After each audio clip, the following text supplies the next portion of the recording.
So in yesterday's video, we talked about a leak that there is a playtest going on today actually for the next Battlefield within the Battlefield Labs program that everyone can still sign up to.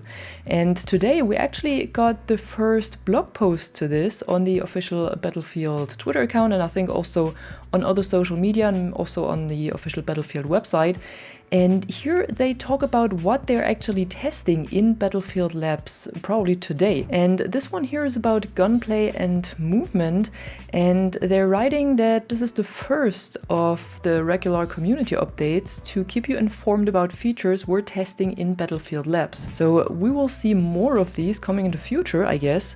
And I think it's pretty cool that they're so transparent about this, and they're probably trying to get ahead of leaks as well. So they're actively talking about this before anyone can leak anything. And I think it's a pretty good move here. It gives the playtests more transparency, and it doesn't feel like everyone else who was not invited was left out, kind of. So we can at least read through this and get a glimpse of what we can expect from the next Battlefield. So they're writing that they've continually evolved the gunplay and movement mechanics throughout the Battlefield series. So yeah, we all know this. Every movement and gunplay was different in every Battlefield game. And now within Battlefield Labs, they're focused on refining the best elements from past titles, modernizing them, and validating if they feel fun and rewarding and have the right balance between intuitive control and dynamic combat. So they're indeed taking the best elements, or hopefully, at least that's what they're writing, they're taking the best elements from past titles, modernize them, and see if people like it or not. I think this sounds good, on paper at least. Well, we will see what this means for the game in the end. Then they write, we're designing the combat experience to ensure players of all skill levels can enjoy our gunplay and movement system. I'm hoping there is no SBMM or something. I wouldn't really like that. Our goal is to offer gameplay that rewards skill with precise weapon feedback and movement options for veterans, while providing an intuitive experience for new players to learn and enjoy. I hope that precise weapon feedback means that we won't see anything like bloom or random bullet spread or something, and we had in Battlefield 1, because it was just terrible. And I'm also hoping that they will leave out the suppression system that we had in Battlefield 1 at least, where you get shot across the map and then your bullets just go wherever they go, but not where you aim at. So that was kind of annoying. I hope they do not bring something like this back, but precise weapon feedback doesn't sound like they will. For gunplay, we're exploring designs centered on helping you learn and develop skills and muscle memory through action, as weapons naturally signal their recoil direction, whatever that means. Sounds like the system we had in Battlefield 5, where the recoil was always the same and you had to learn it, but you could learn it, so it was not just kind of random. This feedback loop allows you to understand and adjust your aim, making it easier to handle different weapons. The system not only adds variety, but also enhances each weapon's unique feel and playstyle. So I'm guessing that each weapon will have a unique recoil pattern, basically like we had in Battlefield 5, yeah. And then once you get this down, once you learn it, you can be really, really good with this specific weapon. I mean, it's a lot of like...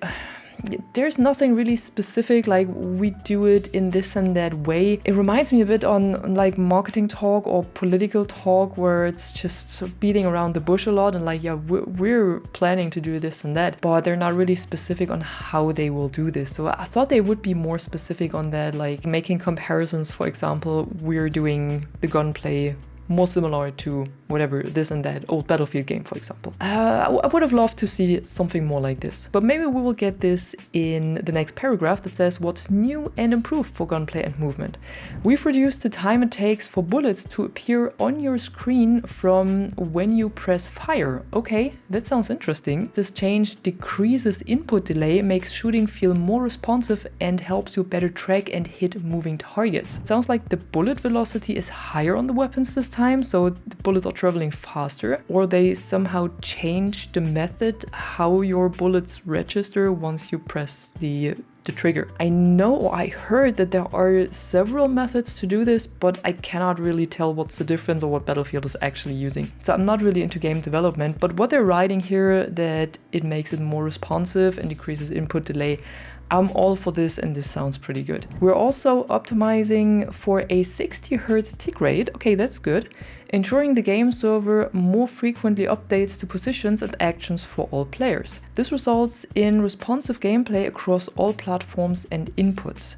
You'll notice more precise shooting and movement, enhanced damage feedback, so hit rate, and more accurate representation of other players' positions and combat outcomes. So it seems like they're actually tackling a lot of the problems that I think Battlefield 5 had this at the beginning as well, and they kind of fixed this, but Battlefield 2042 had it as well, and I know Battlefield 4 had terrible problems with this. So it seems like they're, before getting into anything else, they're tackling these problems, so the hit rate and the server and everything. And I think that's a pretty good approach they have there, at least on paper. I always have to say it's just on paper what we see right here. We haven't played it yet, so we don't know. And on paper it sounds good though. To evolve the movement system, we've revamped animations and reintroduced movement features. Oh, look at that. Such as crouch sprint, combat dive, what? And landing roll, and added visual indicators to make it easier to understand when movements such as vaulting or leaning are possible. Okay, they're bringing back crouch sprinting, which is really cool, because the last time we had this was in Battlefield 5 and it was actually such a good mechanic to help you to stay down but still quickly cross from cover to cover or cross the street or something. The landing roll is, I think, what we had in Battlefield 5 as well, so when you're jumping from a great height, then you can just roll off and you don't take any damage, which was really cool, and I think a lot of people requested this to come back. But the combat dive, I don't think we ever had this before. Like combat dive, if I read this, what comes to mind is of course Call of Duty and the dolphin dive, or however it's called over there. And I don't know, I'm not the biggest fan of this in Call of Duty. I mean, it kind of fits the game over there, but does it fit Battlefield? I don't know. I think we have to play it to see how it actually feels in game. Sounds interesting though, maybe helps you to get behind cover, but I feel like in Call of Duty it always looks a bit ridiculous. So I hope that they at least change how it looks or something, so it looks more realistic and not just like kind of goofy like it does in Call of Duty. And then for feedback and validation, at this stage content within Battlefield Labs is pre-alpha, and play sessions take place within a closed dev environment focused on testing small chunks of a larger array of features. Some gameplay features are placeholders, work in progress, and with bugs and performance not being representative of the final experience. However, even during this early stage of development, you'll get a good sense of our new design approach.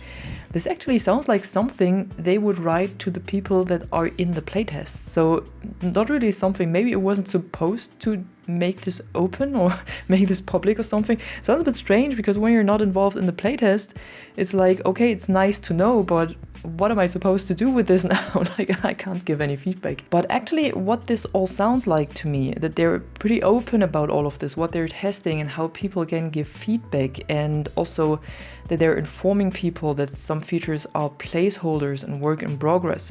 It actually, to me, it sounds like what Skate is doing, so maybe we will already see kind of maybe playtesting highlights or something. So gameplay that will be shared by the official channels to get ahead of leaks. And I think that Skate is doing a pretty good job with this, and it actually makes players not being interested in leaks, because they're getting gameplay from the official channels, so why would they be interested in leaks? And probably Battlefield is doing the same, because otherwise, why would they write this? Why would they inform everyone that this is just placeholders, or some features are just placeholders and work in progress, if we cannot actually see any gameplay? So I'm actually thinking that we will see gameplay, or this playtesting gameplay, pretty soon. Probably maybe next week or even during the weekend already. I think it would be pretty cool, and that would be a very, very good move and transparent move from them to inform the whole player base and not just the ones involved in the playtest, and give everyone the chance to see what they're actually working on. I'm also thinking that there will be leaks though, because like I said in my last video, I would be really surprised if there are none. But yeah, that was it for today. Really a long paragraph about what they're changing, what they're testing, and how they want to approach the new Battlefield. Sounds pretty good so far. It's just on paper, so we don't know how it actually feels or plays, but on paper it already sounds good. And yeah, if you enjoyed the video, don't forget to drop a like and subscribe, and of course tell me in the comments below what you think about all of this, if I missed anything, if you have any other thoughts about this, and I'm gonna see you in the next video. I'm Catwoman and you are awesome.